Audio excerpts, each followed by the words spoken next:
Happy Andres Bonifacio Day, and if you don't know who he was the revolutionary who sparked the rebellion and resistance in the Philippines against her Spanish colonizers that harmed and tormented Filipinos for over 300 years. But at any cost, when it comes to rebelling or just existing, the Jesuit priests who also acted as politicians and police would beat and harass the Filipino civilians on the reg. In conclusion, considering all of history, let's look at it. Hi, my name is Jessa. We're gonna look at the top 10 disturbing ways prisoners were punished. Number 10. Beatings. Of course, beatings was a very common torment punishment method used in prisons, not just as a means of getting information out of prisoners, but out of sadistic form of control. As I mentioned, when it comes to revolutionaries like Andres Bonifacio, people would be beaten on the streets and then also beaten in prisons, all under the notion that it was supported by the Catholic Church. Even now, in current times, with Palestinian children being released from Israel prisons, they also noted in details brutal beatings caused by Israel forces. Mohammed Nazal, a 16-year-old teen from Jenin, exposed the maltreatment that he was subjected at the Negev prison. Nazal was beaten brutally several times and was released with a broken hand and a broken finger. He was a subject of medical neglect as they didn't cast his broken hand until he was released to the Red Cross. He then reports of a cellmate being killed by brutal beatings and an elder prisoner being beaten and also forced to sleep on the floor, saying in quote, "Some lost consciousness as a result of beatings in prison. There was a prisoner after losing consciousness due to beatings and they took him out of the cell and I think maybe he had died, but we couldn't learn anything about him. Occupation forces attacked us brutally. They beat some prisoners until they lost consciousness and others cried from the severity of the torment." Number 9. Stuck. The pillory consisted of hinged wooden boards forming holes through which the head and or various limbs are inserted. Then the boards were locked together to secure the captives, and pillories were set up to hold people in marketplace, crossroads, and other public spaces. They were often placed on platforms to increase public visibility of the person, often playing card detailing the crime that was placed nearby. Of course, these punishments generally lasted for only a few hours, but by then you would want to contact your therapist for better help, or if you're lucky, a country with free healthcare. Or contact your doctor for a psychoval, as this is also a typical form that they would use back in the day when it comes to prisons, but still being forced to bend forward and stick your head out in front of them. Offenders of the pillory would also be extremely uncomfortable during their punishment. However, the main purpose in putting criminals in the pillory was to humiliate them publicly. On discovery that the pillory was occupied, people would get excited as they gather in the marketplace to taunt, tease, and laugh at the offender on display. Those who gathered to watch the punishment typically wanted to make the offender's experience as unpleasant as possible, because why wouldn't they? It was their form of entertainment, and if you were poor and didn't have a job, you might as well take the time off your day and throw tomatoes at someone who can't fight back. Number 8. Anasurishi. One of the most violent phases of Japan history against Catholics took place from March 1633 to August 1634, especially in Nagasaki. The government started a systematic search for priests and faithful together for a new kind of torment, the Anasurishi, or also known as the pit. They dug a pit some feet deep, and above it they erected a frame from which the body would be hung up by the feet to prevent the blood from flowing into the head and causing death too quickly. They then also tied the body tightly with ropes and cords, and these hands were tied behind someone's back, and the prisoner was lowered into the pit down to his belt or navel, even down to his knees and legs. The pit was then also closed by 2 boards which were cut into such wise that they would surround the body in the middle and let no light enter. They did this to prevent the person from also getting food and had to experience the punishment of life and death. Number 7. Marked. In form of corporal punishments from temporary to more permanent, involving the following list, although in some cultures tattooing isn't seen as a bad thing. A part of their heritage may even be a source of pride, but in some cases they would also use it as a means of marking an individual for their shame. As an example, Nathaniel Hawthorne in The Scarlet Letter famously marks its protagonist, Hester Prynne, with the red letter A for adultery after accusations of her behavior circulating. The adulterers were actually forced to be marked on their clothing to identify for their crime. Like Hester Prynne, A or the letters AD are outlined by Plymouth Colony law from 1658, and adulterers are also seen publicly without their letters were subjected to public whipping and even further humiliation and social alienation. The humiliation can be extended intentionally or not by leaving visible marks such as scars, and they can also be main intention of the punishment as a case of scarifications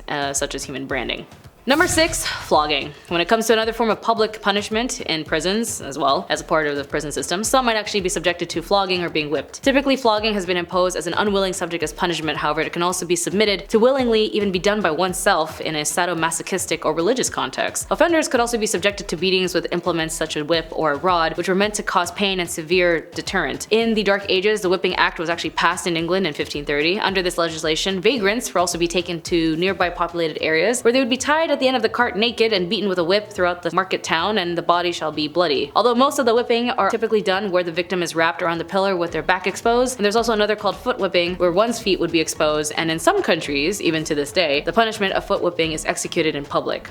Number 5. Forced labor, also known as slavery, as we know, consists in enslaving another person as property and ownership into bondage. And in history, my god, there were slaves everywhere, from ancient Greeks who were known for taking prisoners of war as slaves and mistreating them to an aggravated degree, as there were no laws protecting them, as well as in ancient Egypt and ancient Rome. And as we know, when it comes to closer to our modern history, slavery conduct in Latin America was an economic and social institution that existed before the colonial era. Well, it still was colonial era if you think about it. After the conquest of Latin America by the Spanish and Portuguese, of the nearly 12 million slaves that were shipped across the Atlantic, over 4 million enslaved Africans were brought to Latin America. As of today, according to the Walk Free map, an estimated 50 million people were living in a modern slavery on any given day in 2021, an increase of 10 million people since 2016. As well as their index, 2023 placed the US as among the smaller group of nations, which also includes China, North Korea, and Russia over its use of compulsory prison labor. Number 4, sleep deprivation. Unfortunately, another form of punishment used in some prisons includes sleep deprivation. In November 2006, former US Army Brigadier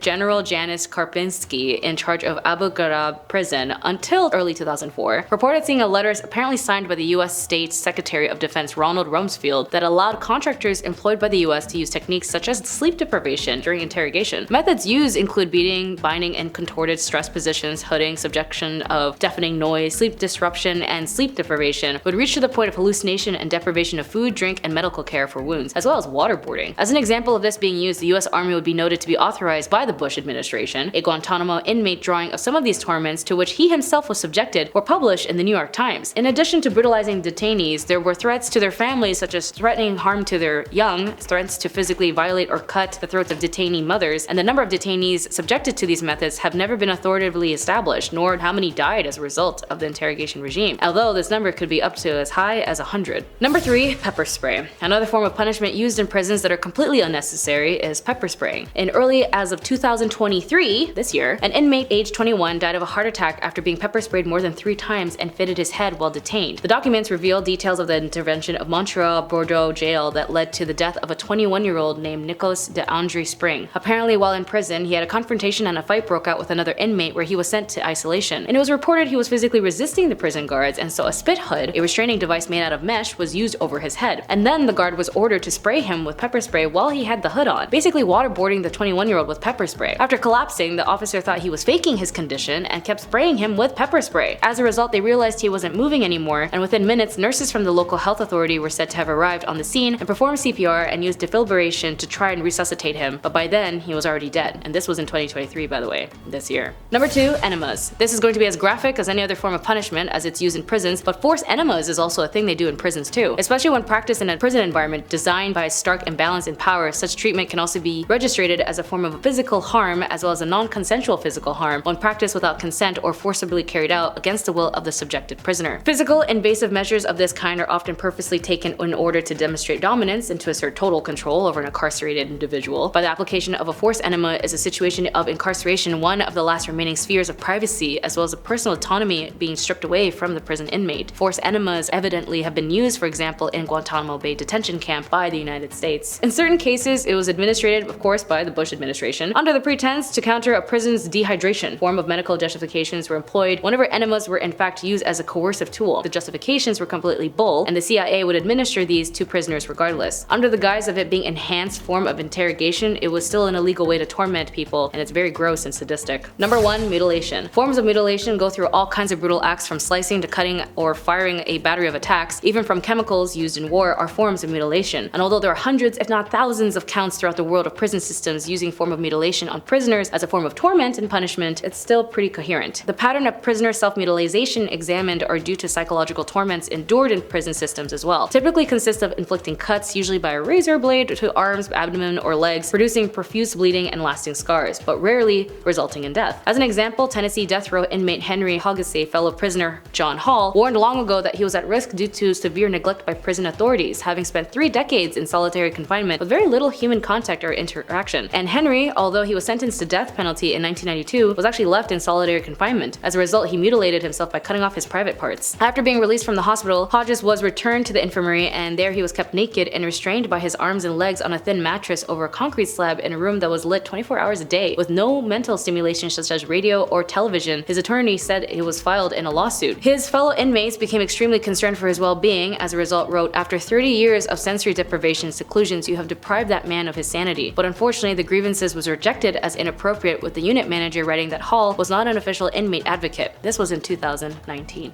Torments in prison are still part of human rights violation, and under international law, torments and other forms of ill treatments are always illegal. They have been outlawed internationally for decades. To just take a couple of examples, 172 countries have adhered to the International Convent on Civil and Political Rights, which prohibits torment and other forms of ill treatments, and 165 countries are parties to the UN Convention against these torments. But some states have failed to criminalize torment as a specific offense offense under their international law, and governments around the world continue to defy international law by punishing people. Tormenting anyone can never be justified. It is barbaric and inhumane, and replaces the rule of law with terror. No one is safe when governments are allowing it to use. With that being said, I hope you learned something today. My name is Jessa. Be sure to like and subscribe, do something good, and don't do anything dumb. And I'll see you in the next one. Bye.